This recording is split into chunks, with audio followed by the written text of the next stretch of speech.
Hello friends, this video on biological classification part 5 is brought to you by examfear.com. No more fear from exam. Start with Archaebacteria.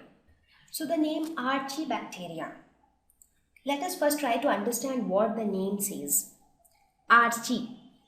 This word archae means ancient.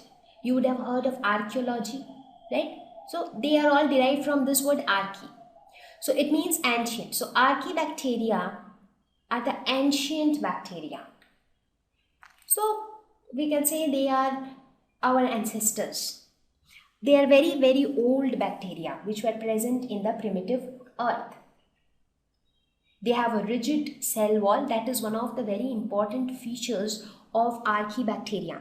So here you might say that it is not necessary that all bacteria will have a very, very rigid cell wall. But this Archaebacteria will have a rigid cell wall. When you talk about their habitats, it is very, very interesting to know that they have extreme habitats.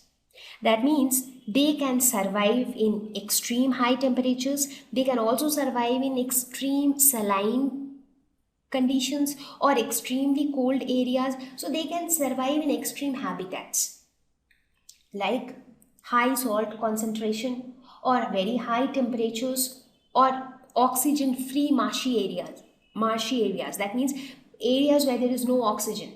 So they can survive even without oxygen at very high temperature, very high salt concentration, very acidic medium. So you talk about the extreme habitats and this Archaebacteria can survive there. So what do you think is the cause that they can live in such extreme conditions? Because normally if the conditions are so extreme, under these adverse conditions, the living organisms will die. So why they do not die? Exactly, because of the rigid cell wall. The structure of their cell wall is so strong and rigid that they protect the bacteria even under adverse conditions. So they remain stable even in the extreme conditions. Their cell wall contains a chemical called muramic acid, which is also a reason for its rigidity. So because of the presence of that muramic acid, the cell wall is so strong and rigid, and that is why they can survive in extreme habitats. So that was about the habitat of Archaebacteria. Now let us see the different types of Archaebacteria. Again, these Archaebacteria have been divided into different types based upon their habitats. So those bacteria which live in areas with high salt concentration, they are known as halophiles. So what is the meaning of phile? Phile means love. The word halo is something related to salt. So the bacteria which love salt, they are halophiles. That is why they live in areas with high salt concentration. So examples are Halobacterium, Dunaliella salina. So here in this picture you can see the halophiles. So you see it is near the seashore where you have very high salt concentration. There you can see these kind of bacteria. The next category is the thermophile. The word thermo is related to heat or temperature. So bacteria who love temperature or heat, they are thermophiles. So here in this picture you see sometimes there are some thermophiles which can even produce bright colors. As you can see here in this picture. This picture is of the Grand Prismatic Spring of Yellowstone Park. So there it is seen that some of the thermophiles produce such bright colors. Now these thermophiles, not all thermophiles have been categorized under Archaebacteria. Some of the thermophiles also fall under the category of Eubacteria. So we will talk about Eubacteria little later.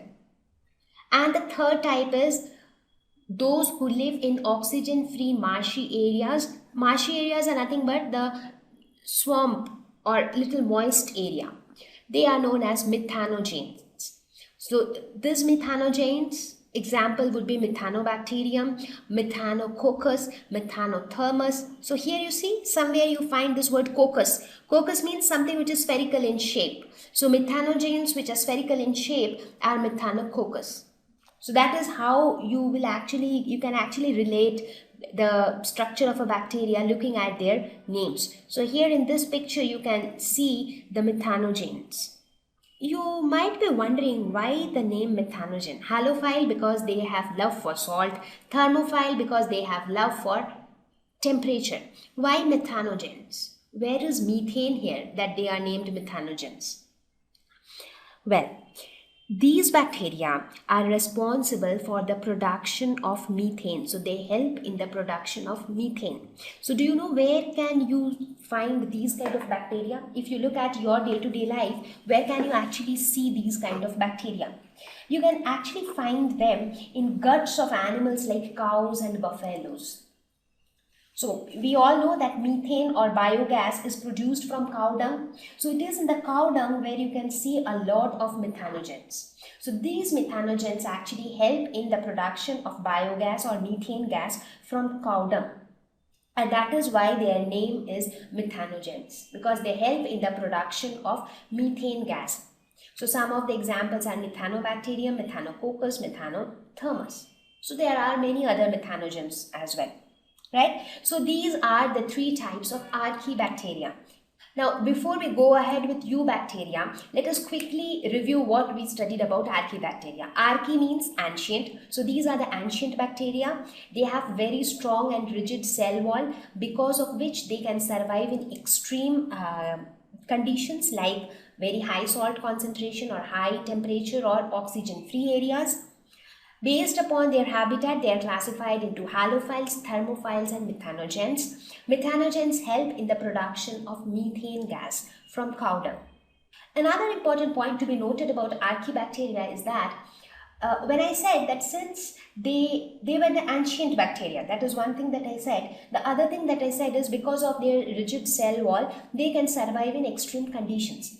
Now, if you try to connect these 2 points, you get some idea about what kind of environmental conditions was there on the primitive earth, because these bacteria are very ancient bacteria. So at those time there were no other living organisms existing on earth.